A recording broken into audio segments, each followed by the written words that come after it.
cet homme couvert de tatouages, avec sa bande qui le suivait partout, terrorisait les jeunes comme les vieux. Cet homme, c'était Jacques. Il a ensuite emmené son équipe au restaurant. La patronne, voyant Jacques arriver, avec tout ce monde, a cru qu'il venait réclamer leur argent de protection et a pris peur immédiatement. Mais quand elle a compris qu'il venait simplement pour un repas d'équipe, son visage s'est illuminé d'un sourire. À peine installé, Jacques a reçu un appel. C'était la professeure principale d'Azen qui l'informait que l'école organisait une réunion parents-professeurs. Il a promis de se rendre à l'école sans tarder. Les enseignants, au bout du fil, étaient tellement terrorisés qu'ils envisageaient de partir plus tôt. Heureusement, Azen a réagi rapidement et a reporté la réunion au lundi suivant. Les professeurs ont enfin poussé Un soupir de soulagement. tout comme l'équipe de Jacques, soulagé de pouvoir terminer tranquillement son repas. Mais tout ce que Jacques a retenu, c'était « rendez-vous lundi prochain ». Pour éviter de faire peur à Azen, celle-ci est allée demander conseil au professeur Park, mais toutes les solutions qu'il a proposées étaient complètement nulles. D'abord, il a emmené Azen dans un restaurant pour s'entraîner à répondre dans une situation réelle. Le résultat était prévisible. 고기 하나랑 순두부찌개인데요. 순두부는 너무 맵지 않게 파는 좀 빼주시고요.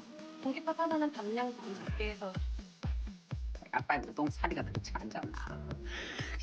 옥수수 팍 내려앉아 보려고 막.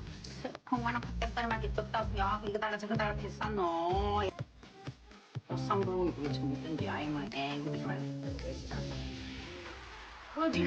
Puis le professeur Park a proposé un deuxième plan, habiller Agin élégamment, pour essayer de calmer Jacques. Et Agin l'a vraiment cru. Mais ce jour-là, tous les professeurs sont partis plus tôt. Même le professeur Park n'aurait jamais pu imaginer ce qui allait se passer. Finalement, Agin n'a eu d'autre choix que de demander de l'aide à Anji, en espérant qu'il reste pour lui tenir compagnie. Mais il lui a simplement souhaité bonne chance, et il est parti, seul dans la salle de classe. Agin ne pouvait que tenter de se donner du courage. Bientôt, Jacques a poussé la porte de la classe, avec une plante en pot dans les bras, et les actions qui ont suivi ont complètement brisé les défenses psychologiques qu'Azen avait soigneusement construit. Azen essayait désespérément De ramener la conversation. aux questions scolaires, mais malgré le cadre formel d'une réunion parents-professeurs, chaque mot qui sortait de la bouche de Jacques s'immisçait dans sa vie privée. Ce qui a vraiment fait plonger Azen dans un effondrement total, c'est quand il a appelé sans gêne « petite chaîne ».